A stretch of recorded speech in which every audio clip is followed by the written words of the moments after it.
Have you ever thought about the forces deep inside our planet?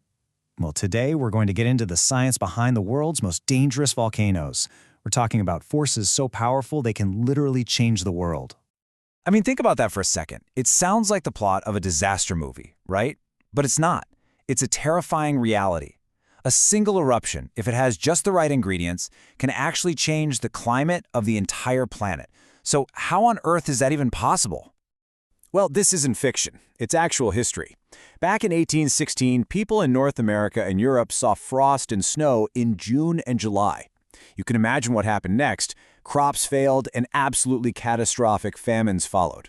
And the cause? It was traced back to the colossal 1815 eruption of Mount Tambora, all the way over in Indonesia. It blasted so much ash and sulfur into the stratosphere that it literally dimmed the sun. To even begin to understand an event that powerful, we have to look deep underground. We have to look at the molten rock that fuels these mountains of fire. See, the secret to a volcano's explosive power isn't just about its size. It all comes down to the recipe of the stuff brewing deep inside. And really, it all boils down to one key ingredient: silica. Now, magma with low silica, like the kind you see in Hawaii, it's runny, kind of like water. Gas can escape from it super easily, and that's what creates those famous, almost gentle rivers of lava. But high silica magma, that is a completely different beast. It's thick, it's sticky, think honey, and it does one thing exceptionally well. It traps gas. So right there, you have a very simple recipe for absolute disaster. You've got this thick, high silica magma acting like a plug, like a seal. And underneath it, you have all this trapped gas, mostly water vapor and carbon dioxide, building up incredible pressure. This combo is what turns a volcano from a slow leak into a ticking time bomb. You know, the easiest way to think about it is like a can of soda. Deep underground, you've got immense pressure that keeps all those gases dissolved inside the magma. But as that magma starts to rise toward the surface, the pressure drops, and all those dissolved gases, poof, they suddenly want to expand and form bubbles.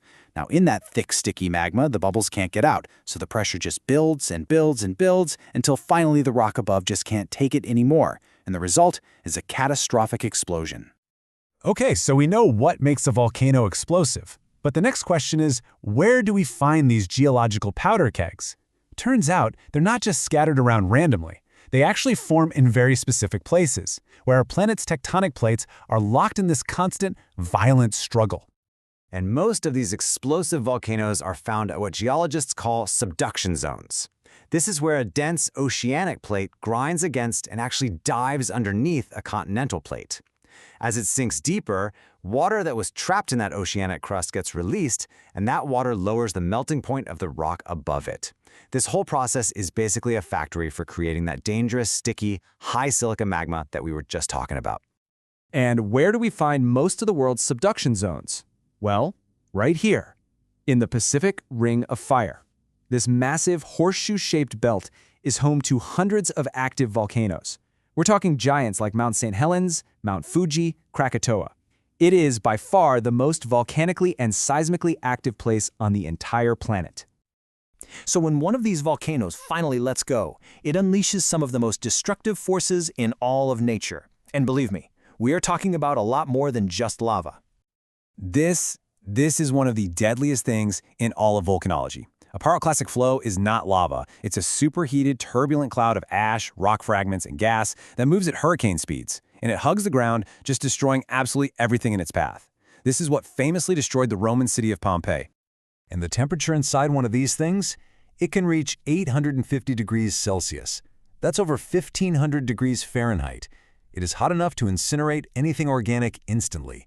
There's simply no surviving a direct hit from a pyroclastic flow. The violence is just so extreme that it can literally sculpt molten rock in midair. This quote describes how a volcanic bomb is formed. It's a projectile that actually solidifies as it's flying through the sky. It's just a testament to the raw, unbelievable power being unleashed. Now, given all this immense danger, you might be wondering why on earth would anyone choose to live near one of these sleeping giants? But for millions and millions of people, it's not really a choice. It's a necessity. And right here is the great paradox of the volcano. The very same ash that can bury entire cities also breaks down over time to create some of the most fertile soil on Earth. For farming communities, especially in developing nations, this rich soil can mean the difference between poverty and prosperity. It's a life-giving force living right next to a life-taking one. So, to try and protect these vulnerable populations, scientists are working tirelessly to monitor these volcanoes for any sign of an impending eruption. They're like geological detectives. They map out deposits from past eruptions to predict where destruction might go next. They sample gases looking for chemical clues. They even take the temperature of the mountain itself.